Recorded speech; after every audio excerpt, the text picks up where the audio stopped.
কোনো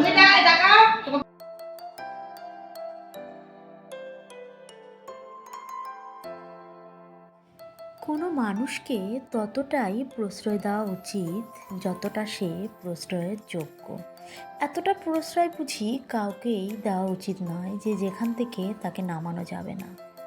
সবাই বলে যে বাড়িতে হাউসওয়াইফদের নাকি কোনো কাজই থাকে না। হাউসওয়াইফ মানেই নাকি কোনো বেকার মেয়ে মানুষ অনেকে মনে করে, কিন্তু আমি বলি হাউসওয়াইফ মানে কোনো বেকার মেয়ে নয়। সংসার সামলাতেও কিন্তু একটা যোগ্যতার প্রয়োজন আছে। সে যোগ্যতাটা অবশ্য প্রত্যেকটা মেয়ের নেই। আমার আছে কি না সেটা মাত্র আমার পরিবারে যারা আছে তারাই বলতে পারবে, আর যারা তোমরা আমাকে জানো বা দেখো তারাই বলতে পারবে। আর আমি নিজের কথা নিজে বললেও হবে না, আর আমি বলে না, যে কোনো মেয়ে নিজের কথা নিজে বললে হবে না। যদি অন্য কেউ বলে যে না তুমি বেকার নও তবেই হবে, কিন্তু আমরা সবাই মনে মনে জানি আমরা কিন্তু বেকার নই, তাই না? কারণ সংসারে যে আমরা কাজটা করছি সেটাও কিন্তু একটা সংসারকে গুছিয়ে রাখার জন্য। আর গুছিয়ে রাখার কথা বলতে এসে একটা কথা মনে পড়ে যায়, গুছিয়ে যারা মিথ্যে কথা বলতে জানে সমাজে তারাই সবার প্রিয়জন হয়ে থেকে যায়। এই কথাটা কেন বললাম অবশ্যই আজকে যদি পারি তোমাদের সাথে শেয়ার করবো, না পারলে অন্য কোনো দিন। তো চলো কিছু মনের কথা বলে কিন্তু সকালটা শুরু করে দিলাম। Good morning and welcome back to my channel Joyous World. আশা করছি তোমরা সবাই খুব ভালো আছো। সকাল সকাল ছেলেকে নিয়ে যেখানে রোজ রোজ চলে যাই সেখান থেকেই কিন্তু আজকেও সকালটা শুরু করলাম। আমার ভালো লাগে চারিদিকে সবুজ প্রাকৃতিক পরিবেশ দেখিয়ে তোমাদেরকে দিন শুরু করতে।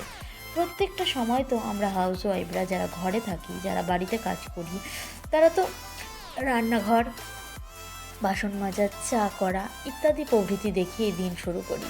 কিন্তু আমি যেহেতু গাছ ভালোবাসি, প্রকৃতিকে ভালোবাসি, তাই জন্য ওই যে বাবুকে নিয়ে যাই ওখান থেকে সকালটা শুরু করতে যেন আমার খুব ভালো লাগে। তো যথারীতি সেখান থেকে কিন্তু বাড়িতে চলেও এলাম। আজ কথা বলতে কিন্তু আমার একটু প্রবলেম হচ্ছে। প্রবলেমটা কেন জানো? বলবো। তো যাই হোক, দেখো ওখান থেকে এসে কিন্তু এখানে কি করা হয়ে গেছে জানো? বাঁধাকপি। আজকে সকালবেলা বাঁধাকপি আর হবে রুটি। সব কিছু হয়তো তোমাদের সাথে শেয়ার করতে পারবো না, কিন্তু ছাদটা না ঝাঁট দিলেই নয়। ছাদটা যদি সপ্তাহের মধ্যে অন্তত 2 দিন না ঝাঁট দেওয়া হয় তাহলে কিন্তু যা নোংরাটা জমে যাবে, গাছের গোড়ার পাতাগুলো মানে ওই গাছের পাতাগুলো শুকিয়ে শুকিয়ে যে নিচে পড়বে সেটা কিন্তু অনেকটাই ওই কোনাগুলোর মধ্যে একদম ভর্তি হয়ে যাবে। আর আমি যখন ঝাঁট দিতে এসেছিলাম তখন ভেবেছিলাম না এই টবগুলোকে আমি সরিয়ে সরিয়ে ঝাঁট দেবো না, আমি যেমন করি তেমনই করেই করবো। কিন্তু ঝাঁট দেওয়ার সময় না ওইসব মনে থাকে না, মনে হয় যেন না আর একটু দিয়ে ফেলি, এটা সরিয়ে করি তাহলে জায়গাটা পরিষ্কার হবে। এই ভাবতে ভাবতে কিন্তু আমার অনেকটা বেশি কাজ করা হয়ে যায়। তো কিচ্ছু করার নেই, কাজটা করলে পরে জায়গাটাও পরিষ্কার হবে, জায়গাটা ভালো থাকবে। জল পড়লে আর ওই জায়গাটা পচে যাওয়ার কোনো সম্ভাবনাই থাকবে না। ওই জন্য আমার এই প্রয়াস। আর বসে বসে ওটা উঠোনই হোক, ছাদই হোক, আর ঘরই হোক, যে কোনো জায়গা কিন্তু ঝাড় দেবে যখন বসে বসে দিলে বেশি পরিষ্কার হয় বলে আমার মনে হয়। আর এটা কী করছি জানো?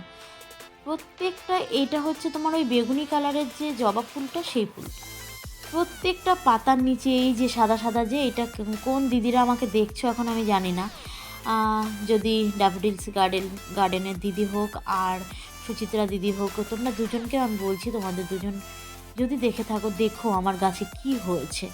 এই যে রোগটা লেগেছে এর জন্য আমি কী দিই বলো তো? এখন আমি তো কিছু দিশা না পেরে এখন কি করলাম জানো? পাতার ওই ডাল শুদ্ধ কেটে ফেলে দিচ্ছি।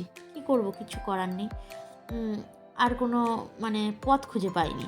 তারপরে এত কাজই যখন করলাম তাহলে সকালবেলার দিকে একটুখানি জলও দিয়ে যাই, তাহলে বেশ ভালো হবে। হ্যাঁ, এইভাবে করেই কিন্তু জলগুলো দিই। আর পারলে আমি গাছগুলোকে ভিজিয়ে দেওয়ারও চেষ্টা করি, তাহলে আমার মনে হয় যেন গাছেদের একটু স্নান হয়ে যায়, ওরা একটু তৃপ্তি পায়। এটা আমার মনে হয়, হয়তো আমি ভুলও হতে।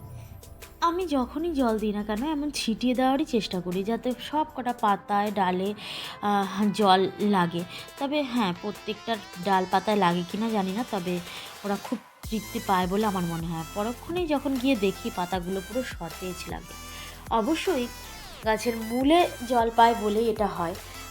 যাই হোক, ওই কাজগুলো করার পর আমি কিন্তু চলে এলাম আবার কিচেনে। এখানে এসে এই বিস্কিটগুলোকে ঢেলে নিলাম কৌটোতে, আর ভাঙা বিস্কুটগুলোকে ওখান থেকে তুলে রাখছি। তো ভাঙা বিস্কুটগুলো আমি রাখি না ওইখানে, তখনই খাওয়া হয়ে যায়। বাবুকে দিয়েছিলাম, বললাম যে একটু জল বিস্কুট খেয়ে নে, ও খেতে চায় না, এখন একটা খেয়ে সব ফেরত দিয়ে দিয়েছে। একটা জিনিস দেখবে, আমি প্রত্যেক দিন তো এই জানলাটা ঝাড় দিই, এটা তো সবাই দেয়। তো জানলাটা ঝাড় দেওয়ার সময় এটাকে রোজ রোজই দেখি যে এখানে রয়েছে। এটা ওই সেই আমার ফুলদানিটা, যেটা একটুখানি ক্ষত বিক্ষত হয়ে গেছিলো। এবারে আজকে আমি বলছি এটাকে সরিয়ে জলটাকে চেঞ্জ করব। ওমা, এই দেখো উঠছে না, দেখেছো? মানে যত শক্তি আছে তত শক্তি দিয়ে দেখতে বুঝতে পারছি, এই আঙুল দেখে সরাচ্ছি, কিন্তু উঠছেই না, উঠছেই না। মানে নিচে একটু আঠা টাইপের মনে হয়েছিল, পুরো লেগে গেছে এখানটা। এটা কী হবে বলো তো? এ দেখো, পুরো শক্তি দিয়ে তুলছি, হচ্ছে না। যাক, থাক, এখানে পড়ে থাক এটা। আর এইদিকে এই যে জানলাটা খুললেই না আমি ভয় পেয়ে যাই, যেহেতু একদিন এখানটা একটা সাপ দেখেছিলাম। এইটাকে পুরো সাপের মতো লাগে, তাই না? এই জিনিসটাকে পুরো সাপের মতো লাগে, মনে হচ্ছে যেন সাপ আসছে। তো দেখো, এইটা দেখানোর জন্য আমি তোমাদেরকে এসেছি। আমার ছেলেও চেষ্টা করছে, এই ভেঙে টেঙে যাবে, হাতে ঢুকবে, ছেড়ে দাও। কত চেষ্টা করছি। হ্যাঁ, ঠিক আছে, আবার পরে দেখা হবে তোমাদের সাথে। তো স্নান করে আমি কিন্তু আবার চলে এলাম। স্নান করেছি প্রায়, এখন 10:30 বাজে, পুজো দেব। আর আজকে যেহেতু বৃহস্পতিবার, পুজোটা তো দিতে হবে, তাই না? তো তাড়াতাড়ি করে পুজো দিয়ে আমি কিন্তু বেরিয়ে যাব আরও একটা জায়গায়। তো কোথায় যাব না যাব তোমাদের সাথে যদি পারি অবশ্যই শেয়ার করব। তো বাড়ির বাইরে গেলে তো আমি শেয়ার করি তোমাদের সাথে। আর এটাই দেখাচ্ছি, দেখেছো তো কী দিয়ে আমি আজকেও সিঁদুর পরেছি। আমি আগে না টিকিট দিয়ে পরতাম, ওই যে শক্ত শক্ত টাইপের যে কার্ডবোর্ড টাইপের টিকিটগুলো পাওয়া যেত, ওইগুলো দিয়ে পরতাম। কিন্তু আজকাল আমি এই যে ভালো একটা জিনিস পেয়ে গেছি, বার্ডস দিয়েই পড়ি। তো কোথায় এলাম, কি করতে এলাম? বাবুকে প্রত্যেক দিন সকালবেলা আমি যে নিয়ে যাই দৌড় করানোর জন্য, তার জন্য ওর একটা জুতোর দরকার। তো ওটা আনতেই গেছিলাম। তো ঠাম্মি বলেছিল স্কুল থেকে আসার সময় তোমাকে ফোন করে নেবো, তুমি চলে যাবে। তো মার আর খেয়াল নেই, মার বাড়ি চলে এসছে। অবশ্য ফোন করলেও আমি যেতে পারতাম না, যখন বাড়িতে ঢুকেছে তখন আমি পুজো দিচ্ছিলাম। তো এখান থেকেই আমি জুতো, মানে বাড়ির কাছাকাছি তো দোকানটা, এখান থেকে কিন্তু কাছাকাছি জুতোগুলো নিয়ে নিই। আর এই দোকানের জুতোগুলো কিন্তু বেশ ভালো। আমার আশেপাশে যদি কেউ দেখে থাকো আমাকে, তাহলে বুঝতেই পারছো এটা কোথায় এসেছি। আর তোমাদের জানি না টেকসই হয় কি না, কিন্তু আমার, আর এখানে তো ব্র্যান্ডেড জুতোও পাওয়া যায়, মানে অজন্তা, খাদিম, সেই টাইপের জুতোও তো পাওয়া যায়। আর আমরা অজন্তাই আনতে গেছিলাম। তো ওখান থেকে চলে গেছিলাম জুতোগুলো শেয়ার করবো বাড়িতে গিয়ে। বুঝতেই পারছো আমার এই শাখাটা খুব পছন্দ হয়েছিল, কিন্তু আমার হাত ছোট, শাখা বড়, চলবে না। তো নিতে তো হবেই, আর আমার মোটা শাখা একদমই পছন্দ নয়। তো তাও নিয়েছি এবারে মোটা, এটা বাবুর জন্য। আর মার আর আমার জুতোটা একই রকম হয়ে গেছে। এটা হচ্ছে আমার জন্য, জুতোটা কিন্তু খুব সুন্দর। এটা দেখালাম যে এই দেখো এটা আমার। আর মায়ের জন্যটা দেখে নিও, এটা নাম্বারও দেখিয়ে দিচ্ছি, কত ছোট জুতো না আমার। আর এটা হচ্ছে মায়ের। দুজনের জুতোই এক, তাই জন্য বলছি আমার জুতোটা কিন্তু আবার পরে নিও না। বলছে না না, পরবো না। অ্যাকচুয়ালি আমার জুতো পরলে পরে আমার এই ফিতেগুলো লুজ হয়ে যাবে, ওই জন্যই আমি এরম করেই কথা বলি। তোমরা কে কী মনে করো আমি জানি না, আমি আমার বাড়ির লোকেদের সাথে সত্যি এইভাবেই কথা বলি। আমারটা নেবে না, আমারটা ধরবে না, মানে খুব কী বলবো, অধিকার ফলাই এদের ওপরে, ওইটুকু আমার আছে ওদের ওপর ফলানোর মতো, ওই জন্যই করি। মানে ভালো লাগে, যেমন মায়ের সাথে বাড়িতে করতাম তেমনই করি। আর তারপরে দেখো ওখান থেকে এসে মা বলেছিল যে তুমি যদি পারো করবে, না পারলে আমি করবো। আমি যে থাক, তোমার আর করতে হবে না। এটা করেছিলাম পেঁয়াজ বাটা আর লঙ্কা বাটা দিয়ে, আর টমেটো, আর কিছু দিইনি। তো পেঁয়াজটা ভালো মনে হয় বাটা হয়নি, দেখো একটু একটু করে রয়ে গেছে। তো এই মাছ না আগে আমি একদম খেতাম না, কিন্তু এই অ্যাকচুয়ালি আমাদের ওই বাড়িতে এই মাছটা আনতোই না আমার বাবা, কোনো দিন আনতো না। আমার বাবা একটুখানি কাটা খেতে কম পারে, মানে মাছের যে কাটার ভয়তে খেতে পারে না, তাই জন্য সবসময় ওই কাটাপোনা মাছ আনতো, এই ধরনের মাছই আনতো। যেই মাছ উনি খেতে পারতেন সেই মাছই আনতো, কিন্তু আমি লাস্টের দিকে ছোট ছোট খেতে পারতাম বলে বাবা আবার নিয়ে আসতো। তারপর আমাদের খাওয়া দাওয়া হয়ে যাওয়ার পর জেঠু নিয়ে এসেছিলো এই মাছগুলো। না, এগুলোর এখন রান্না বান্না হবে না, এগুলো ঢুকে যাবে ফ্রিজে। তো মা বলছিল যে এগুলোকে এইভাবে ফ্রিজে রাখলে না পুরো গন্ধ হয়ে যাবে মাথার দিকটা, তাই জন্য এগুলোকে কেটে ভেজে রাখতে হবে। তো তাই করছিল, কেটে বলতে ওই খোসাগুলোকে ছাড়িয়ে ভেজে রেখেছিল। তো এটা আমার ভাল লাগে না ছাড়াতে, হাতে গন্ধ হয়ে থাকে অনেকক্ষণ ধরে। আর বাবার জন্য এই যে ফল কাটা হয়েছে, এগুলো ওই ঘরে চলে যাবে। আর আমি যে শাখাটা এনেছিলাম, এই শাখাটা আমি, এটা কিন্তু পুরো সন্ধেবেলায় তোমাদের সাথে আমার দেখা হচ্ছে।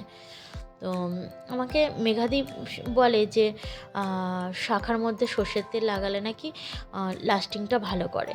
তো তোমরা যারা যারা না জানো এই এটা জেনে তোমরাও করতে পারো। আর এর আগে আমি সবসময় মেঘাদির কাছ থেকেই শাখা করতাম। আজকে মেঘাদির দোকান বন্ধ ছিল, তাই জন্য আর যেতে পারিনি, পাশের দোকান থেকেই নিয়ে নিলাম। এর আগে আমি কখনো না এত মোটা শাখা আনিনি, তো আজকে একটু ইচ্ছা করে আনলাম, কারণ এখন মোটা শাখার একটু দরকার আমার। বাবাকে ধরতে হয়, তো আমার আগের শাখাগুলো বেড়ে গেছে বলতে হয়। বাবাকে ধরতে গিয়ে আমার ওই শাখাগুলো পাতলা ছিল, তো তাই একটুখানি বাজে পরিস্থিতির সম্মুখীন হয়ে গেছিলাম। তো তাই জন্য ইচ্ছে করেই আমি ভাবলাম যে না, এবার একটু মোটা দেখে নিতে হবে, তাহলে ঠিকঠাক থাকবে। তো কার কেমন লাগলো শাখা দুটো একটুখানি জানিও কেমন। আমার তো মনে হচ্ছে খারাপ লাগছে না, এক এক সময় ভাবি ওরে বাবারে কত মোটা শাখা নিলাম। তো মা বলছে না, এটাই ঠিক আছে, তোমার হাতে ভালোই লাগছে। কি ভাবছিলে যে ঝগড়া হচ্ছিল? না গো, আমরা কিন্তু এইভাবেই কথাবার্তা বলি। বাবার সাথে মায়ের কথাবার্তা হচ্ছিল। আজকের মতো এই পর্যন্ত।